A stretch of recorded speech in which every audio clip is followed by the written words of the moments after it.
Hello everyone, this is Jonathan Little for PokerNews.com, and today I'm reviewing another hand from the $5,000 buy-in World Series of Poker event I played, I believe, 2 years ago.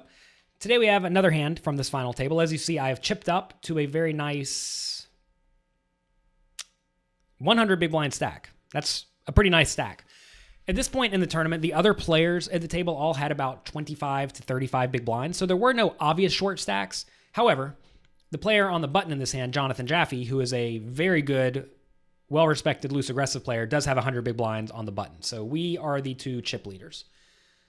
So action folds around to him, and he makes it 2.3 big blinds from the button. And I have pocket twos in the small blind.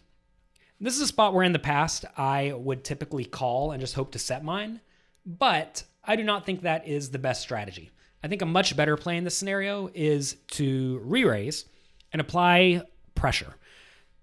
The problem with this, though, is that everyone knows that Jonathan Jaffe is not afraid to fight and play big pots. If you had to pick someone in, any group of poker players who is the guy you really don't want to mess with, it is probably Jonathan Jaffe. I think he generally thinks that I'm on the tighter side, which is probably true. And for that reason, I think I can get away with a few more bluffs than I can versus some other players. But at the same time, I think the best strategy versus the other strong players is to just play a range that is hard to exploit. And in this scenario, I'm usually going to want to be 3-betting or folding, assuming the player in the big blind is decent. And in this spot, the player in the big blind was decent enough. He was not doing anything horribly wrong, so I didn't really want him in the pot. So in this scenario, my small blind strategy is going to be to 3-bet or fold all of my playable hands. And I think pocket twos is barely in there. So I'm going to 3-bet. I wish I made it a little bit larger versus Jonathan Jaffe because he's going to defend incredibly wide, as he should. Whenever you are in position and you only need to win about 33% of the time to break even, which he will with almost his entire preflop opening range, not because of my hand, but because of my range, and just because it's hard to be way worse than 33%. I should have made it bigger. So he made it 70. I probably should have made it 280,000. I think that would have been a much better play and would have given me some pre-flop fold equity. So I do not like my re-raise size at all. Of course, he calls. That is not shocking. Flop comes King, Jack, 5. 2 clubs. Obviously, I have no club.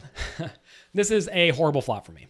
So I have to decide now, what are we trying to do with these pocket twos? If I check and he bets, I think I have a very easy fold.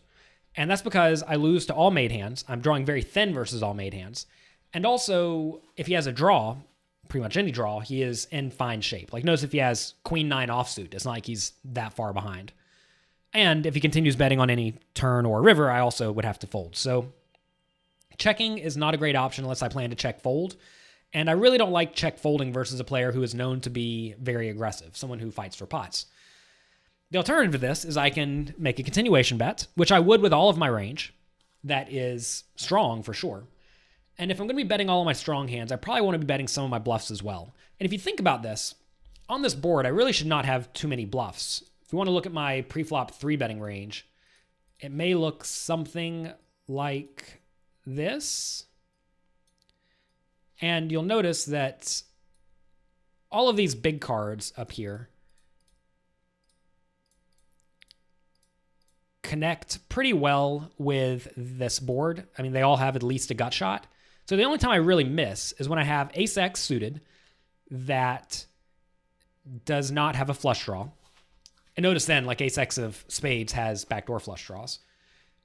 And the middle suited connectors in the small pairs. So I think a reasonable amount of my range in the spot is going to connect with the board. So I think we can realistically continuation bet here very wide. So for that reason, I want to bet. And now I have to ask, am I trying to bet the flop one time and be done with it? Or am I trying to bet the flop, bet the turn, and then be done with it? Or bet all 3 streets? I definitely am not trying to bluff off my stack in this scenario, given that what I said, we have 100 big blind stacks, and the other players all have about 25 to 35 big blinds. So I really do not want to go broke before the 25 big blind stacks. That would be a disaster. So knowing that's the case, I think the play is to make 1 bet and be done with it. I don't really like making 2 bets and being done with it then, because if I bet the flop and the turn. He's going to stick around with any king and any jack for those 2 bets most of the time. So if that's the case, I either want to bet once, trying to get him to fold all of his unpaired hands and all of his pairs worse than jacks, or I want to bet 3 times to try to get him off of perhaps even his weaker kings, or maybe even his good kings. So in this spot, I decided to bet 1 time and be done with it. Pot's 460. I think a bet of about 200K will get the job done. If he has pocket 7s, he's going to fold. If he has ace 6, he's going to fold. I think he's going to fold a lot of hands that have a pretty good amount of equity versus me. So I just fire a cheap bluff. You call it a bluff. It's not really a bluff. It's actually a bluff / protection bet. And he folds. And this was a bit surprising to me. I was not entirely sure he was going to fold. But in that spot, when I bluff, I'm betting 1 unit to win 2 units. So we only need to win 33% of the time to break even. I was betting 200 to win 6. How much did I bet? 200 to win 440, I believe. Yeah, 200 to win 440 or something like that. So I needed to win 33% of the time, assuming I'm drawing completely dead when he calls, which is obviously not the case because I get lucky and peel a 2 sometimes. And also he may call and then check down with a hand like ace queen. So I don't need to win. My bluff doesn't need to succeed quite as often, but I do think the bluff is going to work often enough. I think he's going to fold out probably 40 to 45% of his range in that spot, depending on how wide his preflop calling range is. Obviously, if he only has good big cards in his preflop calling range, he's not going to fold very often at all. But I don't think that's the case versus him. So anyway, do not be intimidated by players whenever they are at your table, but by these very good aggressive players. Quite often, they're just not going to have anything, and they're going to fold, and they're going to give up the pot. So as long as you are fighting a decent amount, obviously not getting too out of line, I think you can get away with this play the vast majority of the time. So I like this play, and I think it's a pretty standard strategy that you should be using really in all poker situations, not just at the final table. Thank you very much for watching. If you all have any questions or comments, please let me know. Also, check out my new poker site, pokercoaching.com. We do a lot of interactive hand quizzes. If you like these videos here on Poker News, you will enjoy the quizzes over there at pokercoaching.com. So check that out. Thank you very much. I'll be back next week with another hand from this $5,000 buy-in final table.